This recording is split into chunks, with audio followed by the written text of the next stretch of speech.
Hi guys, welcome back, and today we have another fragrance video, another fragrance haul.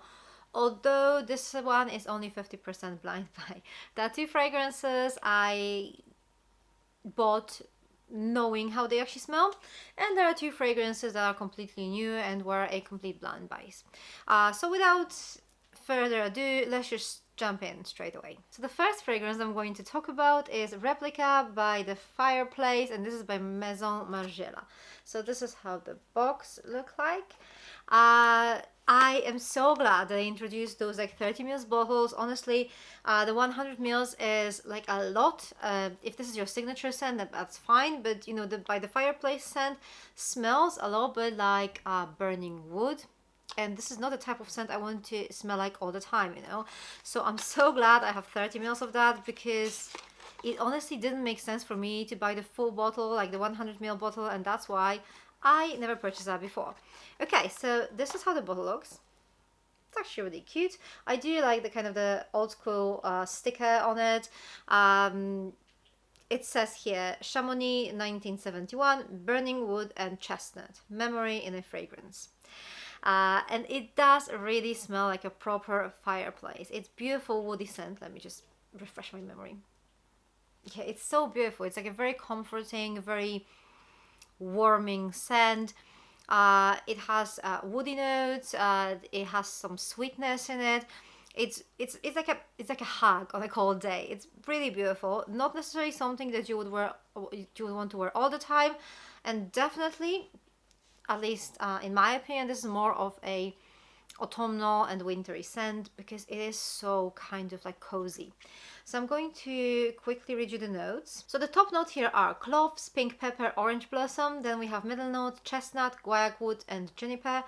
And then base notes, vanilla, peru balsam and cashmeran. So you can pretty much imagine how cozy and lovely this smells.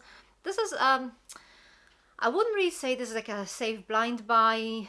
I would definitely try it before buying, because this might be the type of scent you won't really like on yourself. I'm pretty sure like everybody will enjoy this scent like around, but not everybody wants to smell like that, and even if someone wants to smell like that, it's probably not all the time. So I'll definitely test it first, and then if you want to buy it, you know, it's best to just probably buy like a smaller bottle. But I love it. I'm really happy with that one. Okay, so the next fragrance I bought, and I actually know how it smells, it's Allure by Chanel, and this says, I mean, I used to have a bottle of it when I was like in my early 20s, I think. So I had a bottle, I used it up, and I never repurchased. I think I got bored with that in the end. And I also think this fragrance was probably a little bit too mature for me that back in the day. This is how the bottle looks. Really beautiful, classy, elegant bottle. And this scent, this is so beautiful. I forgot all about it like for so many years, and a couple of days ago I was in Boots, and you know, we finally are able to like sniff the fragrances as we go, and I just saw it and I was like, let me just refresh my memory. And I love it. I love it. I knew I had to buy it, and it's a beautiful like powdery peachy scent. Even though it has this prominent peach note, I think it's still more suitable for autumn and winter. It's very like, again, cozy. It's quite sweet. It's powdery. Such a beautiful scent. Really, I love this. I love this one, although it does lean a little bit mature. Not like your, you know, granny kind of mature. It's just more like mature, like classy mature. Yeah, I really like this one. So the notes here are peach, vanilla, mandarin, orange, jasmine, bergamot, magnolia, cedar, vetiver, orange blossom, rose, peony and lotus. Really, really beautiful scent. It does give me a little bit similar vibe. Again, that I don't mean that it's similar, but it gives me a little bit similar vibe to Addict by Dior. That kind of like mature powderiness and sweetness, that sort of thing. But yeah, I'm really glad to have this one back in my collection. Okay, so let's move on to the two blind buys for today. So the first one is Montblanc Signature. The box, as you can see, very simple, nothing like super fancy. The bottle is stunning. I do have the smallest bottle they had. This is like 30 ml. If you buy the bigger one, it's actually even prettier. It has like a nicer shape. It's more bulky. But yeah, this one is pretty enough for me. I really like how it looks. It actually feels, this is like a very inexpensive fragrance, but it feels much more expensive. I mean, this bottle is made out of like a really thick glass. Nothing feels like cheap or plasticky about it, so that's nice. And the scent. So this is a musky vanilla with some citrusy notes on top, with some yellow flowers. It is beautiful. It's not too sweet, it's not too cloying. It's actually quite, I would say, like fresh vanilla.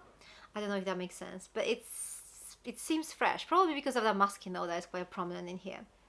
It is really pretty. If you like musk, if you like vanilla, this is the one that you should definitely try. It's very inexpensive. You can get it for maybe like £20 or so. So you can't really go wrong with that one as long as you can tolerate musk to some extent.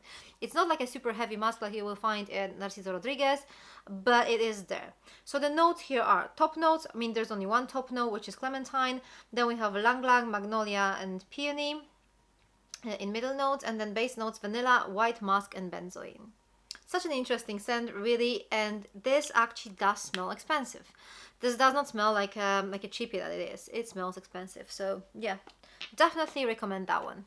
Okay, the last fragrance for today is Montale, and this is Sweet Oriental Dream, and I have 100 ml.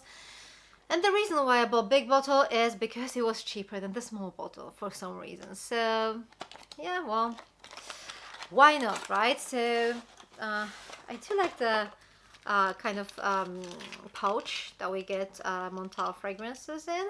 The bottle is not my favorite. Also, that is actually quite a weird thing because since their bottles are, you know, made of aluminum, it feels like they're like almost empty inside, but they're definitely not.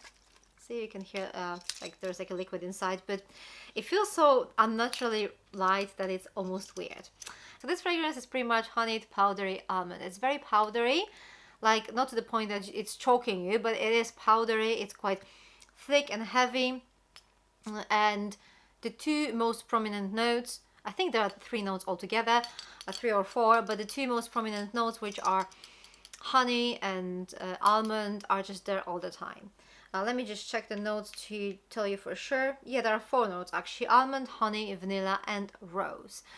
It is quite powdery. It actually gives you almost like a baby powder vibe. Actually, some people on Fragrantica mentioned that, and I can't really get this out of my head.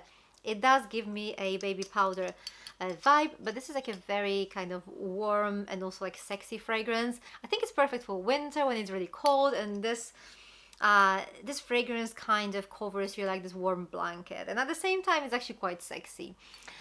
Sweet, sexy, gourmand, really pretty. Although I don't think this is a safe blind buy too. This can be suffocating for some people. It is powdery, and you have to kind of like powdery scents to appreciate this one. Okay guys, so these are the 4 fragrances I purchased in my last haul. What do you think? Have you tried any of those? Please share your thoughts with me down in the comments below. Thank you very much for watching. For more fragrance content, check those videos on my left side. I'll be seeing you soon in my next video. Take care, bye!